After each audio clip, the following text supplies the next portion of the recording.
أعوذ بالله من الشيطان الرجيم بسم الله الرحمن الرحيم الحمد لله رب العالمين بارئ الخلائق أجمعين الحمد لأهله والصلاة على أهله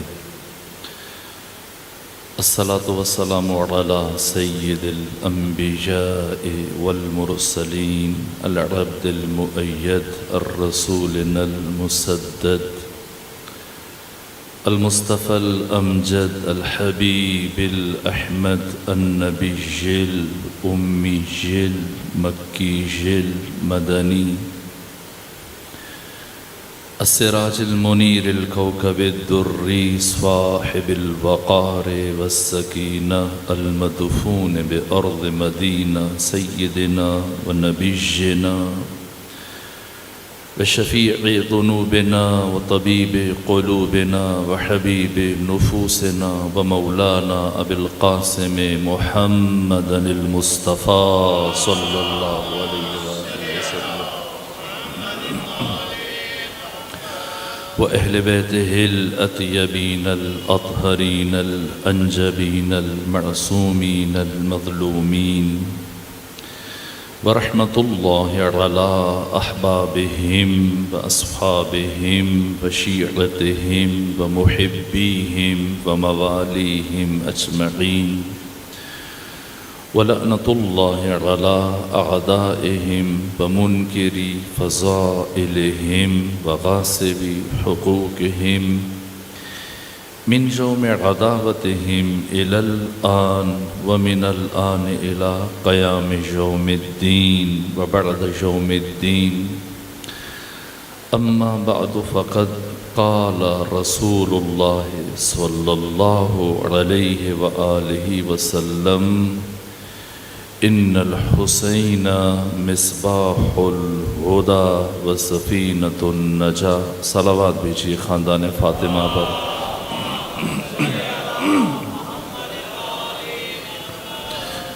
پروردگار نے یہ توفیق عطا فرمائی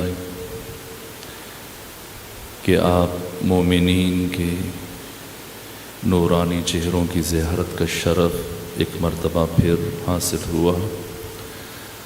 حق تعالی آپ مومنین کو اپنے عیال کے ساتھ، اپنے خانوادے کے ساتھ اپنی حفظ اور پناہ میں رکھے اور آپ کو حوادث سے روزگار سے محفوظ اور مامون رکھے، اور حق تعالی ہم سب کو اپنی بندگی کی توفیق عطا فرمائے، اور اللہ ہم سب کو ایسی نورانی اور پاکیزہ زندگی گزارنے کی توفیق عطا فرمائے کہ جب ہم سب کا وقت آخر قریب آئے اور ہمیں چہرہ امیر المؤمنین علی ابن ابی طالب علیہ السلام آقا کی زیارت نصیب ہو، تو اس وقت ہمارے سید و سردار، ہمارے مولا اور ہمارے آقا ہم سے راضی ہوں، ہم سے ناراض نہ ہوں۔ اپنی دعا کی قبولیت کے لیے خاندان فاطمہ پر بلند ترین صلوات بھیجیے۔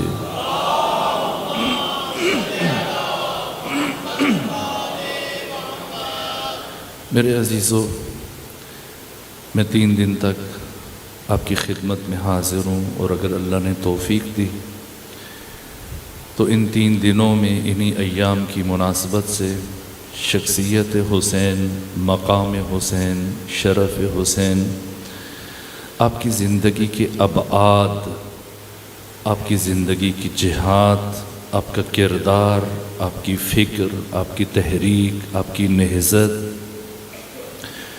اور آپ کی شخصیت کے وہ پہلو کہ جو عام طور پر بیان نہیں کیے جاتے، کوشش کریں گے کہ بیان کریں، اللہ ہمیں توفیق دے۔ اس دوسری دعا کی قبولیت کے لیے بھی خاندان فاطمہ پر صلوات بھیج دیجیے۔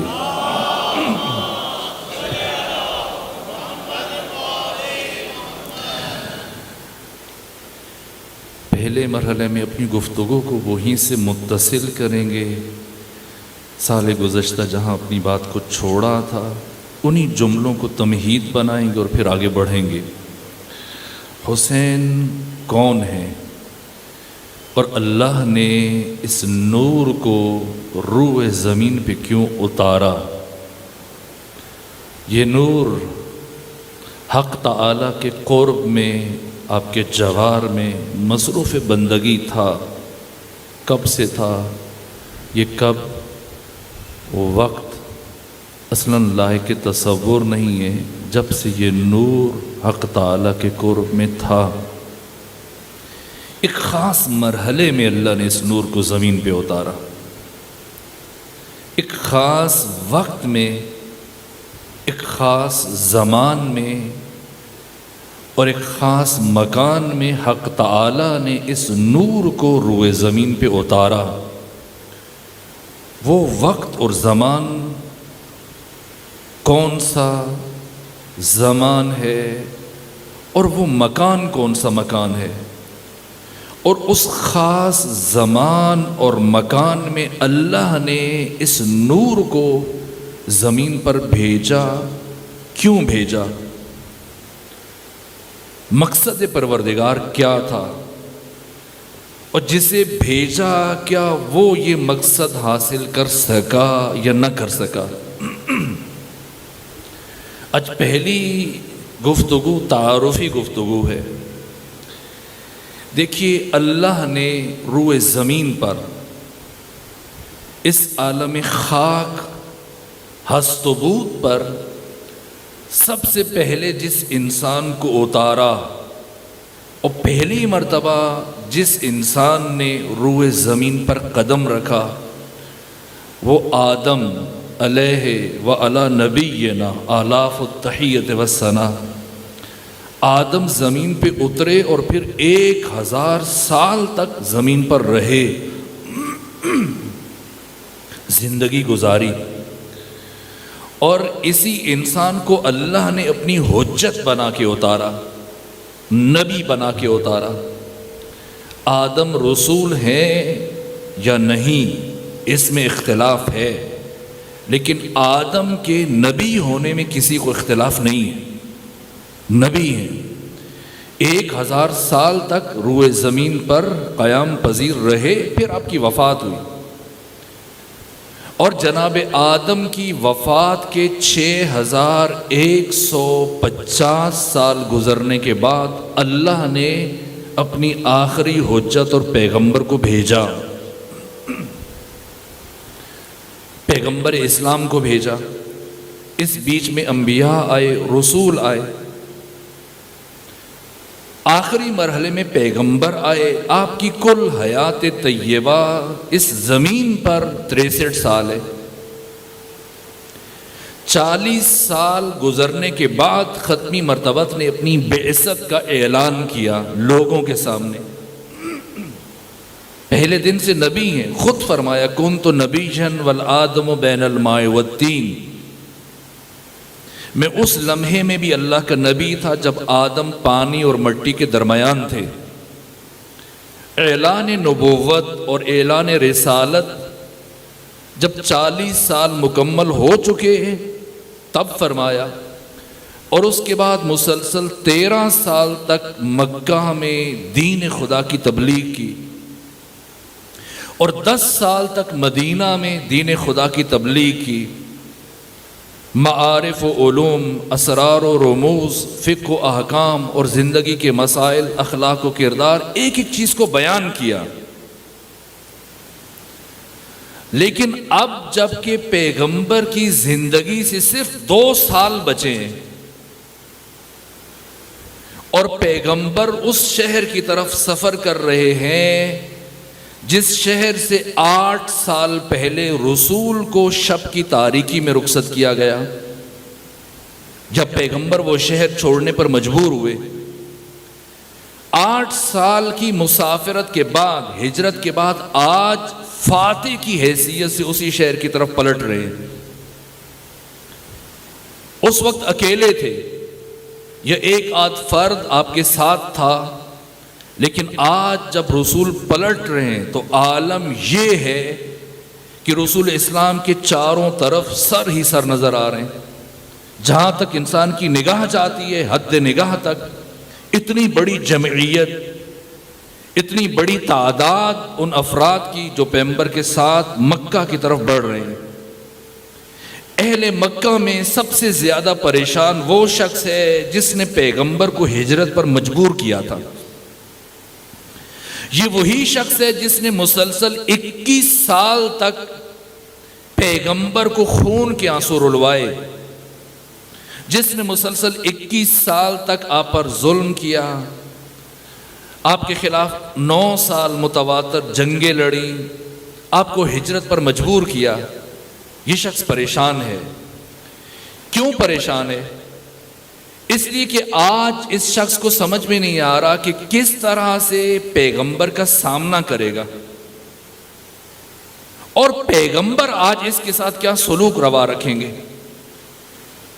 اسی پریشانی میں یہ ایک جگہ سے دوسری جگہ، کبھی اونچائی پہ چڑھ کے دیکھتا ہے لشکر اسلام کی ہیبت و سطوت، جاہ و جلال، کثرت، پھر اسی پریشانی میں غرق نیچے اترتا ہے۔ کیا کرے، کیسے سامنے جائے، سمجھ نہیں آ رہا۔ یہاں تک کہ کافی وقت گزر گیا اسی پریشانی کے عالم میں، اچانک اس کے چہرے پر شیطانی مسکراہٹ پھیلی اور یہ مسکراتا ہوا آیا۔ کیوں؟ ایک طرف سلسلہ نبوت آخری مرحلے میں ہے، پیغمبر کی زندگی کے بس 2 سال بچے ہیں، کبھی بھی پروردگار اپنے نبی کو واپس بلوا سکتا ہے، لیکن دوسری طرف دشمن توحید اور دشمن نبوت اور دشمن انسانیت اور دشمن صداقت ابلیس، شیطان، عزازیل،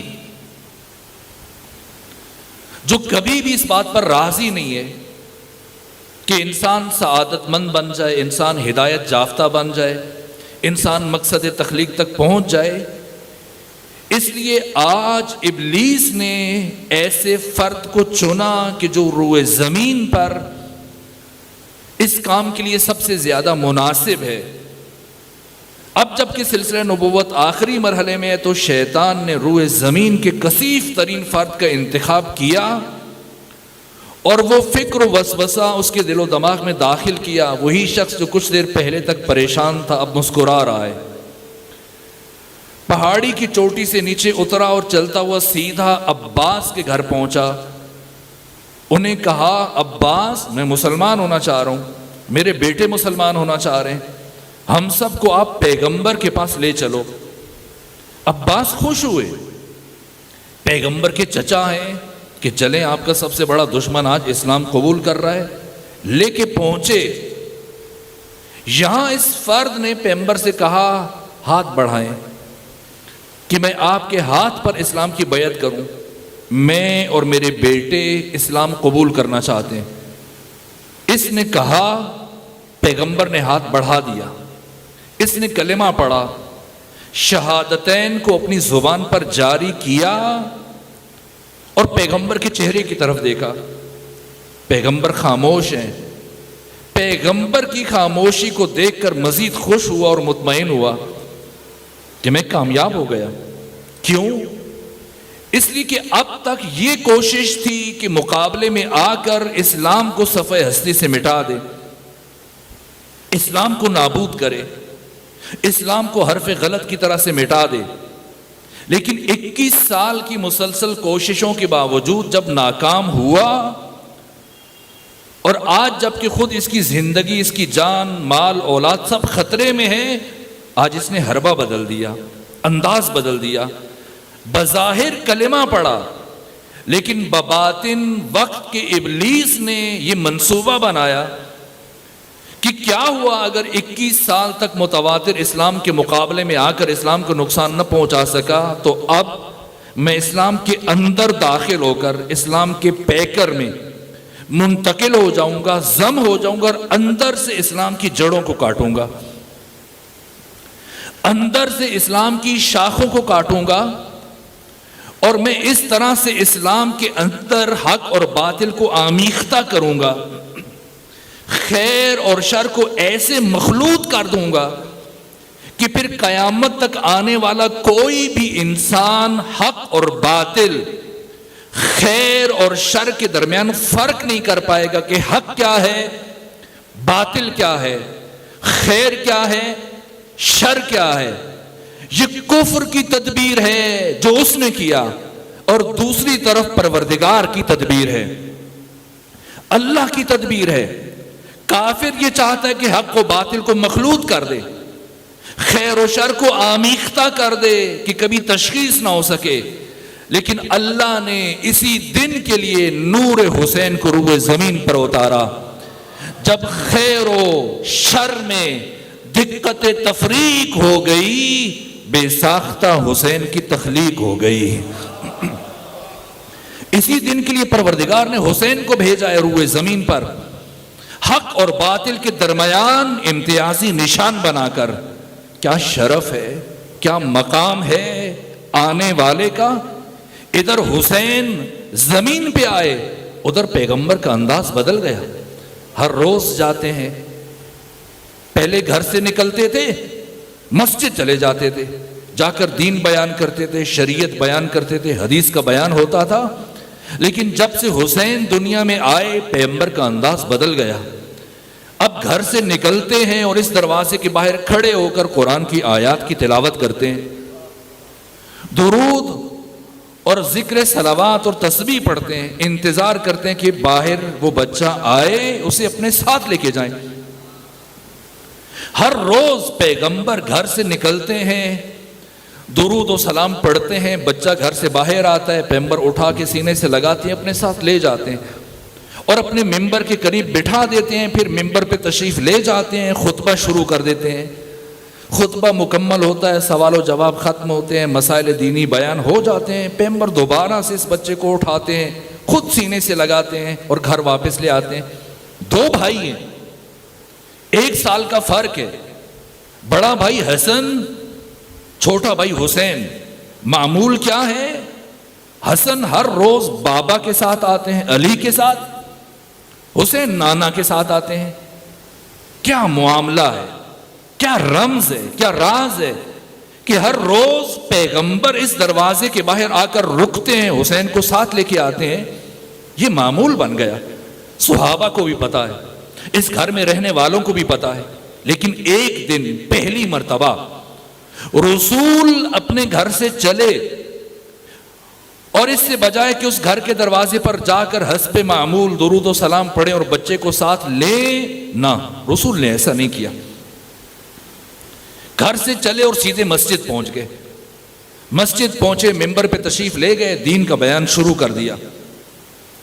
لیکن وہ بچہ جو ہر روز پیغمبر کے ساتھ آتا تھا، جب کافی دیر انتظار کرتا رہا، وقت گزر رہا ہے، یہاں تک کہ بچے نے محسوس کیا کہ شاید آج میرے نانا تشریف نہیں لائیں گے۔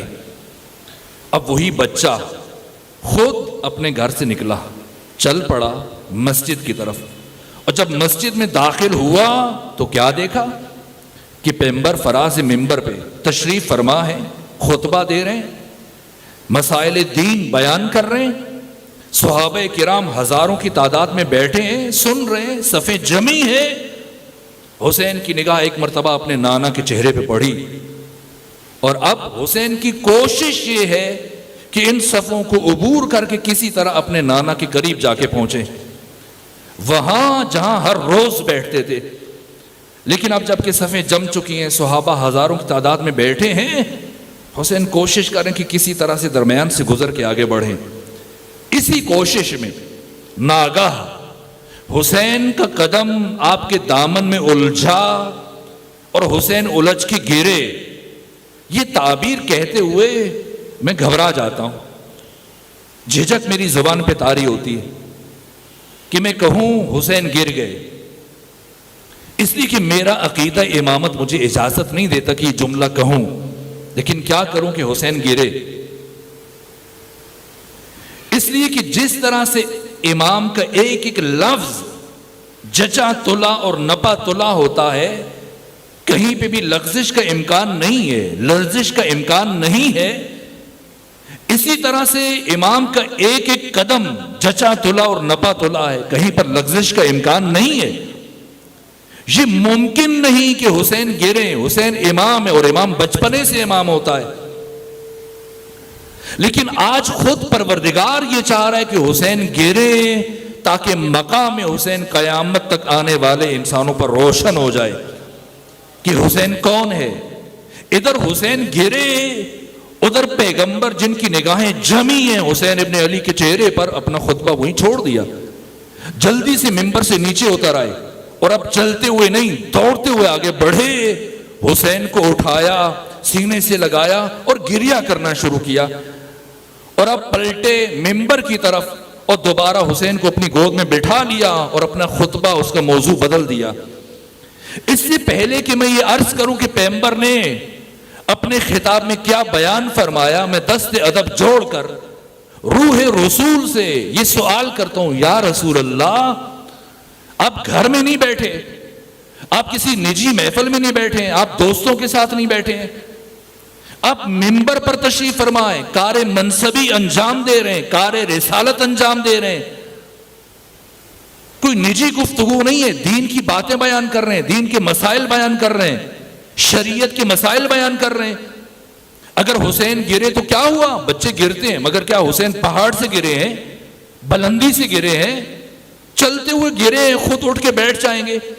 اگر خود نہ اٹھ سکے تو وہ صحابی جو قریب بیٹھا ہے وہ اٹھا کے بٹھا دے. کیوں آپ نے خطبہ چھوڑ دیا؟ چلے خطبہ چھوڑا، اشارہ کر دیں صحابی اٹھائے، نہ، نیچے اتر آئے اور اتنی بےتابی کا مظاہرہ کہ دوڑتے ہوئے جا رہے ہیں. چلے جا کے آپ نے حسین کو اٹھایا، وہیں پر بٹھا دیں. یہ کم سے کم آگے لے آئیے، اپنے قریب بٹھا دیجیے، لیکن نہ، اب اپنی گود میں اٹھا کے منبر پر لے کے آئے. اس سے پہلے کہ یہ عرض کروں کہ پیغمبر نے موضوع کیوں بدلا اور کیا ارشاد فرمایا، میں سوال کر رہا ہوں رسول سے، یا رسول اللہ، آپ نے خطبہ کیوں چھوڑ دیا، منبر کیوں چھوڑ دیا، کیوں نیچے اتر آئے؟ تو رسول اسلام اپنے اس عمل سے قیامت تک آنے والے انسانوں کو سمجھا رہے ہیں کہ پہچان لو اور سمجھ لو کہ میری محفل میں آنے والا کون ہے. پیغمبر یہ بتا رہے کہ میں جو بیان کر رہا ہوں یہ شریعت کے مسائل بیان کر رہا ہوں، میں جو بیان کر رہا ہوں یہ حدیث بیان کر رہا ہوں، اور میرے سامنے آ کے جو گرا ہے یہ مجسم قرآن ہے، سراپا قرآن ہے، بولتا ہوا قرآن ہے. اور جب حدیث کے سامنے قرآن آ جائے تو پھر حدیث کو رک جانا چاہیے، کیونکہ قرآن مقدم ہے اور حدیث مؤخر ہے. صلوات بھیجیے خاندان فاطمہ پر.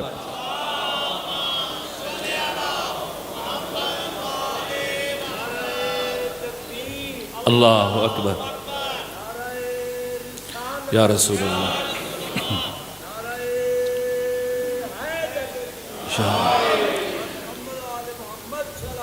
اللہ صلی اللہ. اے خواجہ معین الدین، شاعر عام طور پر جذبات میں لکھ جاتا ہے، زمین کو آسمان سے ملا دیتا ہے، رائی کا پہاڑ بنا دیتا ہے، کچھ بھی لکھ دے، کون روکے، شاعر کا قلم ہے. خواجہ معین الدین ایک صوفی شاعر ہیں جن کا تعلق اہل تسنن سے. 4 سطریں لکھی انہوں نے، لکھی اور کیا پذیرائی ملی عالمی سطح پر. وہ بھی پڑھتے ہیں جو فارسی جانتے ہیں اور وہ بھی پڑھتے ہیں جو فارسی نہیں جانتے. زباں زد خاص و عام ہے یہ ذکر. کیا آفاقی حیثیت اختیار کر گیا خواجہ معین الدین اجمیری کا. اگر آپ ایران چلے جائیں، افغانستان چلے جائیں، مسجدوں میں آپ کو یہ تحریر نظر آئے گی. اہل تشیع کے ہاں چلے جائیں، پاکستان میں، ہندوستان میں، آپ کو یہ جملے نظر آئیں گے. امام بارگاہوں میں اشتہارات کے اوپر ناظم منبر، پڑھنے والا، خطیب، ذاکر. کوئی بچہ بھی ایسا نہیں ہے کہ یہ آواز اس کے کانوں سے نہ ٹکرائی ہو. کیا عجیب الفاظ ہیں. شاہ است حسین، بادشاہ است حسین، دین است حسین، دین پناہ خواجہ معین الدین. اب کیا کہہ رہے ہیں؟ وہ افراد بھی ہیں روئے زمین پر جو حسین کو باغی کہتے ہیں، خارجی کہتے ہیں، یا آپ کے اقدام کو غلط اور نامناسب کہتے ہیں کہ حاکم وقت کے اور اولی الامر کے خلاف قیام کیا، لیکن آپ کیا تعارف کر رہے ہیں؟ شاہ، اور شاہ کہہ کے تسلی نہیں ہوئی، چونکہ شاہ کی شاہی بہت جلد ختم ہو جاتی ہے، اس کا بادشاہ یعنی جس کی حکومت کبھی ختم نہ ہو، جس کی حکومت کو زوال نہ ہو۔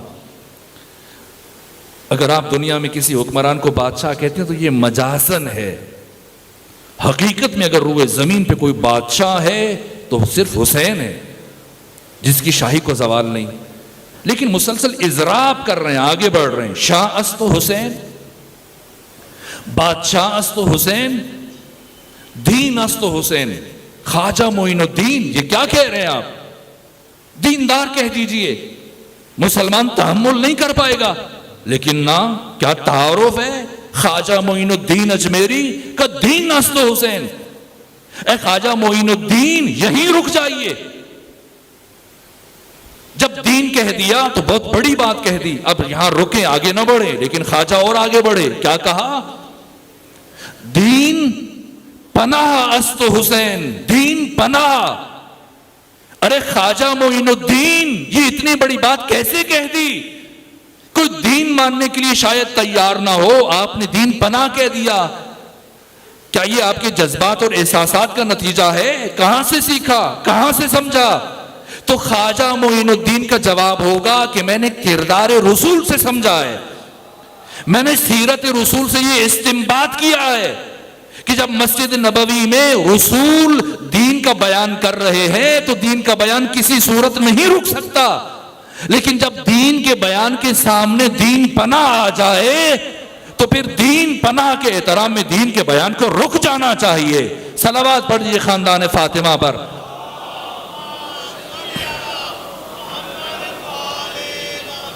اب پیغمبر نے حسین کو اٹھایا، سینے سے لگایا، ممبر پر آگے کچھ دیر تو گریہ کیا اور پھر خطبے کا موضوع بدل دیا۔ یا معاشر صحابی، اے میرے صحابہ، اعرفو، پہچان لو، ھذا حسین ابن علی، یہ حسین ابن علی۔ پہلے نسبی تعارف فرمایا جو کبھی شاید عرض کیا ہو، اس لیے میں نہیں بڑھوں گا۔ اب میں حسین ابن علی کی خصوصیات شخصیہ کی طرف آنا چاہتا ہوں، لیکن پیغمبر کے جملے سے فرض کر دوں تاکہ بات تازہ ہو جائے۔ فرمایا اے صحابہ پہچانو، یہ حسین ہے۔ کون حسین؟ ان الحسین افضل الخلق ابا و اما و جدا و جدتا۔ یہ پہلا تعارف ہے، یہ حسین ہے جو اشرف ہیں، اعلیٰ ہیں، اکمل ہیں ساری کائنات سے، باپ کے اعتبار سے، ماں کے اعتبار سے، دادا کے اعتبار سے، دادی کے اعتبار سے، نانا کے اعتبار سے، نانی کے اعتبار سے۔ اب پیغمبر آگے بڑھ رہے ہیں۔ آج یہ جملہ جو میں نے خطبہ میں عرض کیا، کہا ان الحسین مصباح الہدا۔ میں نے کیوں اٹھایا حسین کو، میں نے کیوں خطبہ چھوڑا؟ کون آیا؟ ان الحسین مصباح الہدا والسفینۃ النجاہ۔ یہ حسین ہدایت کا چراغ ہے، کبھی نہ بجھنے والا چراغ، اور یہ حسین نجات کی کشتی ہے۔ خطبے کے باقی کلمات پڑھوں گا کل اور پرسوں کی گفتگو میں، بس یہاں پہ رک رہا ہوں۔ اور یہاں حضرت کی خصوصیات شخصیہ کی طرف، کون ہے، کیا کمالات ہیں زندگی میں، جو کمالات اور فضائل ہیں اگلے 2 دنوں میں اشارہ کروں گا۔ آج میں ڈاکٹر عباس محمود عقاد کا جملہ عرض کروں، مصر کے اہل سنت عالم ہیں، ان کے یہ جملہ اس لیے بیان کر رہا ہوں کہ کسی شیعہ عالم نے بھی آج تک ایسی بات نہیں کی۔ کہا کہ روز عاشور 10 محرم 61 ہجری حسین ابن علی کے فضائل اور کمالات کی تجلی گاہ ہے، کہ صبح عاشور سے لے کر عصر عاشور تک اس ایک دن میں ہر لمحے میں حسین ابن علی کے کمالات ظہور کر رہے تھے، ظہور کر رہے تھے۔ اور عجیب جملہ، اس کا وزن کیجئے گا، لوح دل پہ لکھیں اور اس میں تدبر کریں کہ کتنی وزنی بات کہی ہے اس عالم بزرگوار نے۔ روز عاشور حسین ابن علی کے فضائل اور کمالات کی تجلی گاہ ہے۔ صبح عاشور سے لے کے عصر عاشور تک حسین کے فضائل مسلسل کمالات کا ظہور ہو رہا ہے. جو جملہ کہا کہ روز عاشور میدان کربلا میں دو طرح کی جنگ تھی. اے ڈاکٹر عباس محمود عقاد، ہم نے تو ایک جنگ سنی ہے، یہ دو جنگ، یہ دوسری جنگ کون سی ہے؟ کہ پہلی جنگ لشکر حسین اور لشکر یزید کے درمیان تھی، اور دوسری جنگ خود حسین کے وجود کے اندر حسین کے فضائل اور حسین کے کمالات کے درمیان تھی. حسین کی فضیلتیں، حسین کے شرف اور حسین کے کمالات، صبر، استقامت، شجاعت، سخاوت، عبادت، معرفت، ہر وصف حسین چاہتا ہے کہ دوسرے وصف سے آگے نکل جائے. سخاوت یہ چاہتی ہے کہ وہ شجاعت سے آگے بڑھ جائے، شجاعت یہ چاہتی ہے کہ وہ معرفت سے آگے چلا جائے، معرفت چاہتی ہے کہ عبادت سے آگے گزر جائے. روز عاشورہ حسین ابن علی کے فضائل اور کمالات کی تجلی گاہ ہے. عرض کروں، اگر معرفت سے بات شروع کروں، جو معیار ہے انسانوں کے درمیان شرف و منزلت کا جسے قرآن نے قرار دیا، کس درجہ رفیع پر فائز ہیں. حسین نبض کائنات پر ہاتھ ہے حسین ابن علی کا. کتنی دقیق نگاہ ہے. آج آپ کے ہاں جب وقت کا تعین کیا جاتا ہے نمازوں کے لیے، کتنے آلات ہیں، کتنی مشینیں ہیں جس سے وقت کا تعین ہوتا ہے. سحر کب ہے، افطار کب ہے، زوال کب ہے. بڑی دقت چاہیے. ماہرین بیٹھتے ہیں، مائکروسکوپ لگاتے ہیں، کیا کیا کرتے ہیں. روز عاشور 1400 سال پہلے بریر حمدانی آپ کی بارگاہ میں آیا 10 محرم کو. کہا فرزند رسول بتائیے کیا زوال ہو چکا یا نہیں؟ نماز ظہر کا وقت ہوا یا نہیں؟ حسین ابن علی نے اپنا رخ نورانی آسمان کی طرف بلند کیا، دیکھا اور فرمایا لا لا نعم. عجیب ہے نا. مثلا آپ مجھ سے پوچھیں کہ دوبارہ مسجد صاحب الزمان مجلس پڑھنے آئیں گے، اور میں کہوں نہیں ہاں، تو آپ کیا سمجھیں گے؟ ہاں یا نہیں؟ جب دونوں کو ایک ساتھ کہہ دیا نہیں ہاں، فرزند رسول نماز کا وقت ہوا نہیں ہاں. بریر پریشان ہوا کہ فرزند رسول کیا سمجھوں، ہاں یا نہیں؟ کہ سنو بریر، جب تک تو نے پوچھا وقت نہیں ہوا تھا، جب لبوں کو جنبش دی اور لا کہا تب بھی نہیں ہوا تھا، لیکن جیسے ہی میں نے لا مکمل کیا، میں نے دیکھا کہ وقت داخل ہوا، میں نے فوراً سے نام کہہ دیا. یہ معرفت حسین ہے. نبض عالم پر ہاتھ ہے حسین ابن علی کا، نبض کائنات پر یہ معرفت اور حسین کی عبادت. دیکھیے اقبال لاہوری، ڈاکٹر اقبال آپ کے شہر میں رہنے والے، جن کی قبر بھی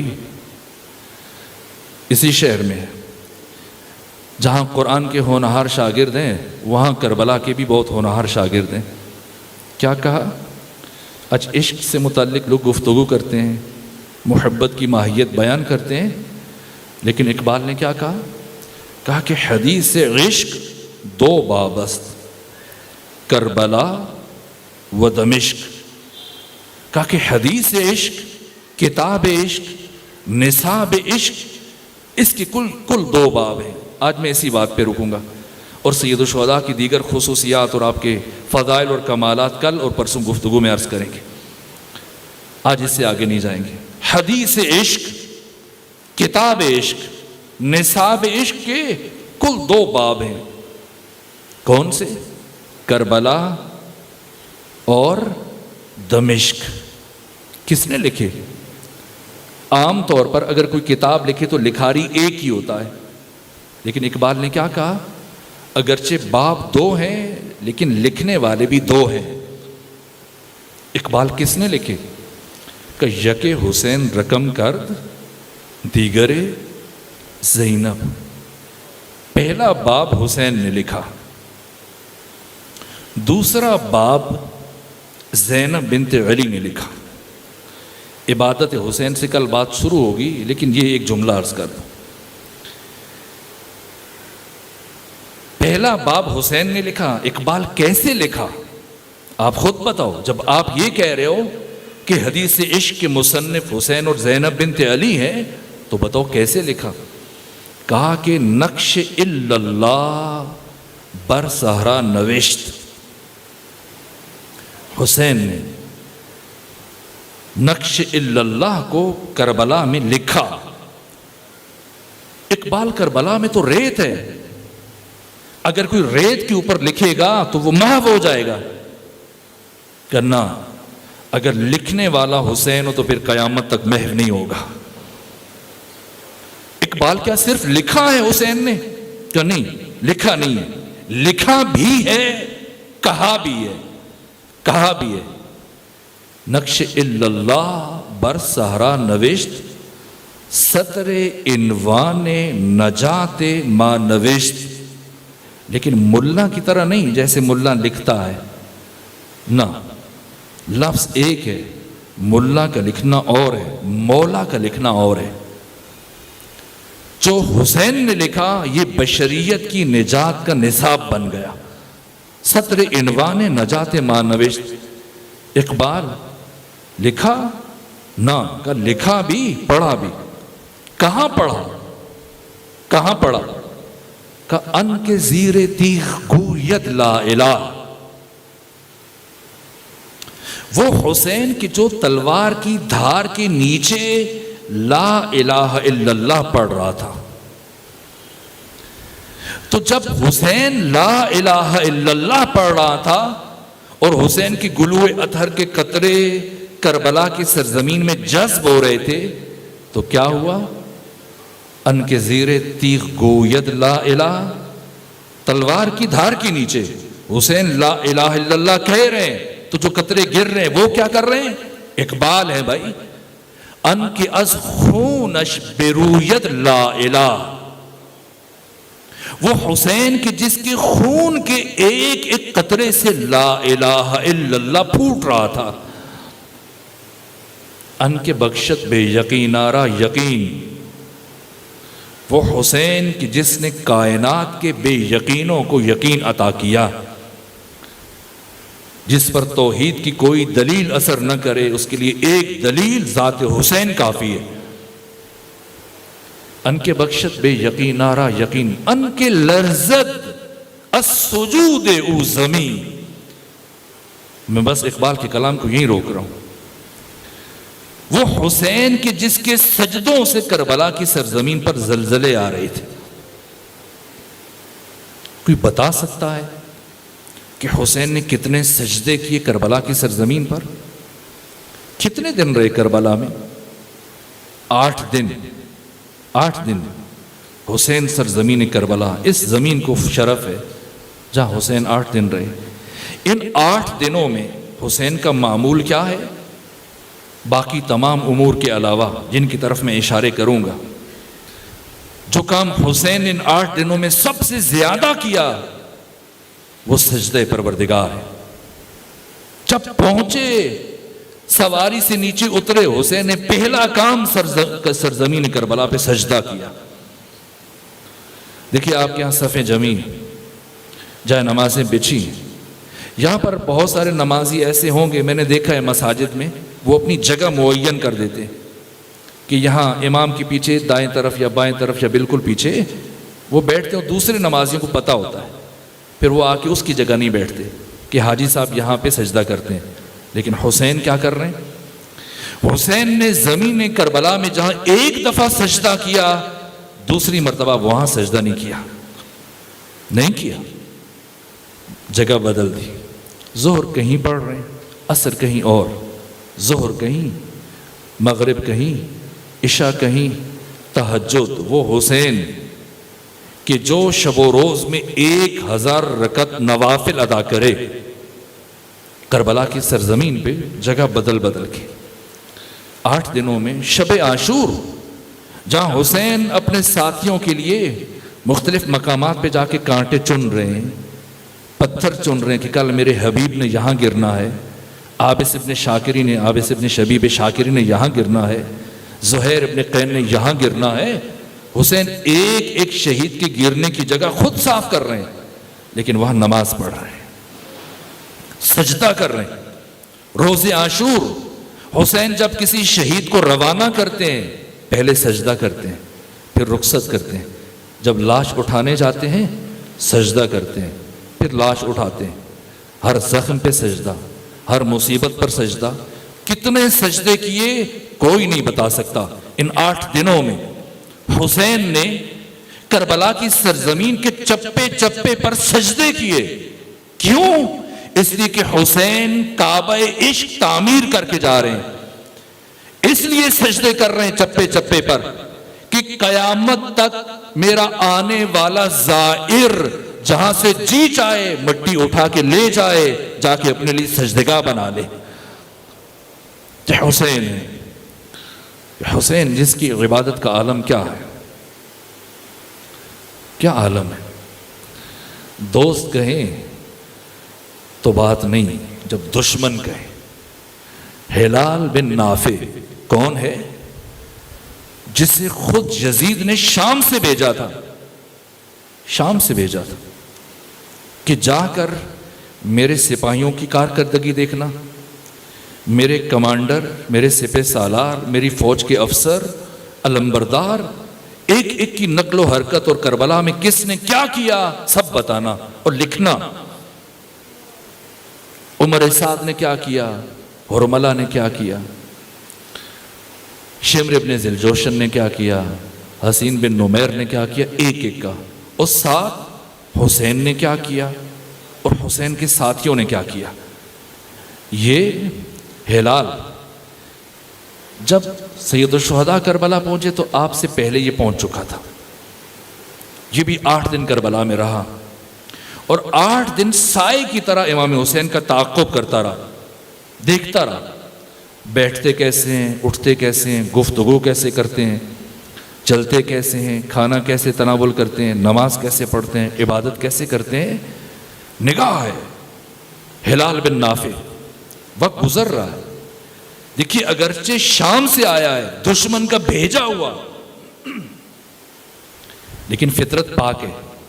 بس اس کی فطرت کے اوپر ایک گرد آ گئی تھی جسے حسین کی صحبت نے جھاڑ دیا، جسے حسین کے قرب نے جھاڑا۔ دن گزر رہے ہیں، شب عاشور گزر گئی، روز عاشور آیا۔ روز عاشور ہلال بن نافع کی کیفیت بدل رہی ہے، یہاں تک کہ وہ مرحلہ جب حسین آخری حملے کے بعد نماز عصر کی ادائیگی کے لیے اس نشیب میں آ کے بیٹھے ہیں، حسین بیٹھے ہیں اور اب آپ کی شہادت کا وقت قریب ہے۔ ہلال بن نافع عمر ابن سعد کی طرف جاتا ہے کہ عمر ابن سعد، حسین اتنا زخمی ہو چکا ہے اور اتنا خون بہہ چکا ہے حسین کے جسم سے کہ اگر اب ہم میں سے کوئی حسین پر زخم نہ لگائے تب بھی حسین کے قتل کے لیے کافی ہے۔ حسین کچھ دیر کا مہمان ہے، حسین نے مر جانا ہے، بے شک قتل کیا جائے، کوئی ظلم کرے، وار کرے نہ کرے۔ اے عمر ابن سعد، مجھے اجازت دو کہ میں چند گھونٹ پانی کے حسین کو پلا دوں، پانی پلا دوں۔ عمر ابن سعد نے حیرت سے دیکھا، ہلال تو یزید کا بھیجا ہوا اور یزید کے دشمن کو پانی پلانا چاہتا ہے؟ کیوں؟ کہا کہ میں اس شخص کے چہرے پہ جو نور دیکھ رہا ہوں اور جو طمانینت دیکھ رہا ہوں، مسلسل 8 دن سے دیکھے جا رہا ہوں، اور جو آج کیفیت ہے حسین کے وجود اور چہرے پر، مجھے یہ یقین ہو رہا ہے کہ اگر یہ انسان مجھ سے 2 گھونٹ پانی کے قبول کر لے اور ایک مرتبہ نگاہ لطف و کرم میرے چہرے پہ ڈال دے، اللہ میرے سارے گناہ معاف کر دے گا، اور مجھے یقین ہے کہ اللہ جنت کو مجھ پر واجب قرار دے دے گا۔ اجازت دو اور ڈرو نہیں، نہ تو میں یزید کے سامنے تمہاری شکایت کروں گا، اور مال دنیا میں سے جو کچھ میرے پاس ہے سارے کا سارا میں تمہیں دوں گا۔ جب لالچ میں آیا اور مطمئن ہوا کہ یزید کے سامنے شکایت بھی نہیں ہوگی، کہ جاؤ جا کے پانی لے آؤ، حسین کو پلاؤ۔ ادھر ہلال کاسا لے کر دریائے فرات کی طرف بڑھا، جا کے پانی بھرا، لیکن اسی دوران میں عمر ابن سعد نے شمر کو اشارہ کیا کہ شمر کام تمام کرو۔ جتنی دیر میں ہلال لوٹا پانی کا جام لے کر، اتنی دیر میں حسین ابن علی کا گلا کٹ چکا تھا، اور شمر نے آپ کا سر اقدس کاٹنے کے بعد آپ کے سینے پہ رکھ دیا۔ لیکن جو بات عجیب ہے، حسین کی عبادت کل عرض کروں گا، اس کی ایک تجلی بس آج اشارہ کر رہا ہوں، لیکن عجیب یہ ہوا کہ ہلال بن نافع پانی کا جام ہاتھ میں لے کر حسین کی طرف بڑھتا چلا جا رہا ہے، دیکھ رہا ہے کہ گلا کٹ چکا ہے، سینے کے اوپر سر رکھا ہے، لیکن آگے بڑھے جا رہا ہے۔ اور عجیب یہ ہے کہ ہلال نے پانی کا جام حسین کے کٹے ہوئے لبوں کے ساتھ لگا دیا۔ جب عمر ابن سعد نے یہ منظر دیکھا چلایا، کہا ہلال کبھی دیکھا ہے کہ کٹا ہوا سر بھی پانی پی سکے؟ جیسی عمر ابن سعد کا یہ جملہ سنا، اب پلٹا ہلال، کہا عمر سعد واللہ لقد شغلتنی نور وجہی ان فکرت قتلہ۔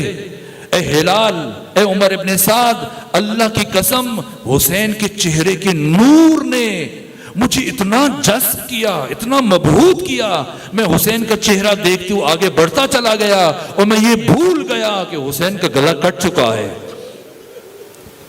وہ حسین کہ جو فنا فی ذات توحید ہے، وقت آخر حسین کسی سے گفتگو نہیں کر رہے، نہ شمر سے نہ کسی اور سے، وقت آخر حسین صرف اپنے پروردگار سے ہم کلام ہے۔ کیوں اقبال نے کہا کہ حدیث عشق دو بابست، کربلا معمولی بات ہے؟ یہ حسین نے کیسے لکھی ہے اپنی شہادت سے پہلے، چند لمحے پہلے، جو حسین کے کلمات ہیں۔ کوئی دشمن، کوئی فوجی حسین کسی کو نہیں دیکھ رہے، حسین صرف خدا کو دیکھ رہے ہیں۔ اور ان ساری قربانیوں کے بعد اب اتنا قرب ہے، اتنا قرب ہے، اور حسین خدا کے اتنے قریب ہے، اللہ کی قسم مجھے لفظ سے قریب حجاب لگ رہا ہے، حجاب لگ رہا ہے۔ روح حسین ان بلندیوں پہ ہے کہ کوئی درمیان میں نہیں، اب حسین اور خدا ہے، اور حسین اپنے پروردگار سے ہم کلام ہے۔ خلقت الخلق ترا فی ہواک، پروردگار میں نے ساری مخلوق کو چھوڑ دیا صرف تیرے عشق میں۔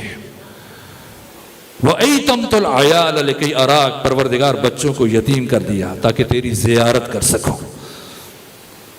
اندھی ہو جائے وہ آنکھ جو تجھے نہیں دیکھ سکتی، کیا جملہ کہا، اندھی ہو جائے وہ آنکھ جو تجھے نہیں دیکھ سکتی۔ اے پروردگار تو چھپا ہوا کب ہے کہ حسین تیرے لیے دلیلیں تلاش کرے؟ من وجدک فما زالک، اے پروردگار جس نے تجھے پا لیا اس نے کیا کھویا، اور جس نے تجھے کھو دیا اس نے کیا پایا؟ وقت بہت ہوا، میں نے کچھ اور عرض نہیں کرنا، لیکن میرا دل چاہ رہا ہے کہ آج پہلی مجلس میں یہ جملہ کہوں خود حسین کی بارگاہ میں، اور حسین کی بارگاہ میں وہی جملہ کہوں جو حسین نے خدا کی بارگاہ میں کہا۔ اے حسین، آپ اپنے اللہ سے کہہ رہے ہیں من وجدک فما زال، جس نے تجھے پا لیا اس نے کیا کھویا، جس نے تجھے کھو دیا اس نے کیا پایا؟ اے حسین، تیرے سارے عاشق اور تیرے سارے عزادار یہی جملہ تیری بارگاہ میں کہہ رہے ہیں، اے حسین جس نے تجھے پا لیا اس نے کیا کھویا، اور جس نے تجھے کھو دیا اس نے کیا پایا؟ حسین کا سر سجدے میں ہے۔ بس آخری روایت عرض کروں، بہت زحمت دی، کیا کیفیت ہے سجدے کی۔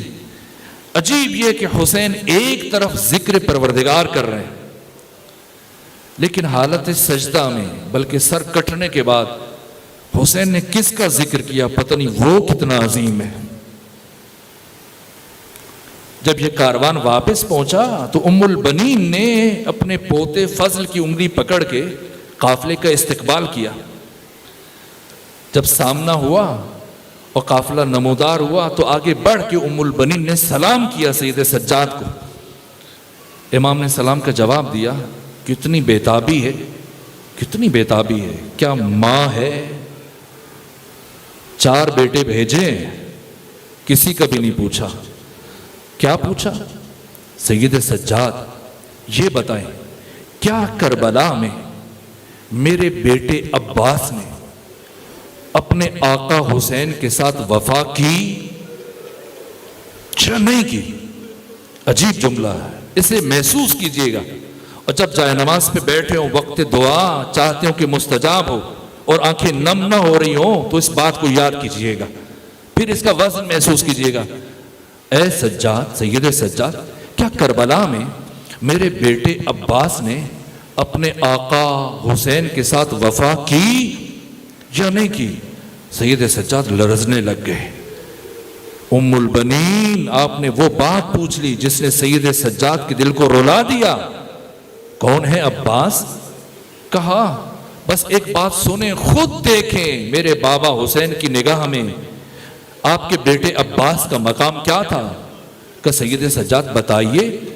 کہ جب ہم جا رہے تھے اسیر ہو کر کربلا سے شام، تو عمر ابن سعد کی سواری میری سواری کے ساتھ ساتھ چل رہی تھی، اور راستے میں عمر سعد نے شمر کو بلایا، میرے بابا کے قاتل کو بلایا، اور اسے بلا کے کہا کہ یہ تو بتاؤ جب تم حسین کو قتل کر رہے تھے، ذبح کر رہے تھے، تب حسین کی کیفیت کیا تھی، حالت کیا تھی؟ کیا جواب دیا شمر نے؟ کہ بہت عجیب حالت تھی حسین کی. حسین نے سر سجدے میں رکھا اور ایک ذکر پڑھنا شروع کیا، اور جیسے ہی میں نے ضرب چلائی حسین کا ذکر سجدہ تبدیل ہو گیا، تبدیل ہوا، اور اب حسین نے پڑھنا شروع کیا رضن بقضائک وتسلیما لامرک. پروردگار حسین تیری رضا پہ راضی ہے، حسین تیرے امر کے آگے سر تسلیم خم ہے. رضن بقضائک وتسلیما لامرک لا معبود سواک. حسین اپنے پورے وجود سے گواہی دے کے جا رہے ہیں اس کائنات میں تیرے علاوہ کوئی معبود نہیں. یا غیاث المستغیثین، اے بے پناہوں کو پناہ دینے والے. کہا میں نے دوسری ضرب چلائی، حسین نے پھر یہی ذکر پڑھا.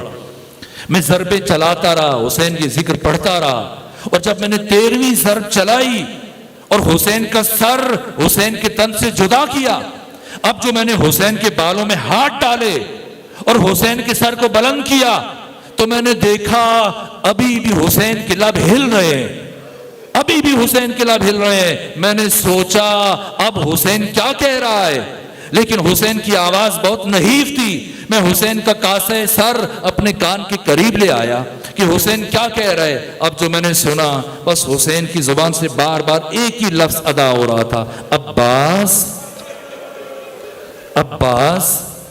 پروردگار پروردگار بحق باب الحوائج، بحق ابو الفضل العباس، بحق علمدار کربلا، بحق ساقی معرفت ابو الفضل العباس. پروردگار ہماری اس عبادت کو اپنی بارگاہ میں قبول فرما. پروردگار ہمیں گناہوں کی کیسے رہائی عطا فرما. پروردگار ہمارے والدین کے گناہوں کو معاف فرما. پروردگار ہم سب کو نعمت تقوی عطا فرما. پروردگار ہم سب کو مکتب حسین ابن علی کی معرفت عطا فرما. پروردگار ہمیں مکتب حسین ابن علی کا شاگرد بننے کی توفیق عطا فرما. پروردگار اس مقام پر اس صف عزا پہ جو مومن مریض ہیں انہیں شفا عطا فرما، جو تنگ دست ہیں ان کی تنگ دستی دور فرما، جو پریشان حال ہیں ان کی پریشانیوں کو دور فرما، جو بے اولاد ہیں انہیں اولاد عطا فرما، جو رحلت کر گئے سب کو جوار اہل بیت میں جگہ عطا فرما. پروردگار امام زمانہ کے ظہور میں تعجیل فرما.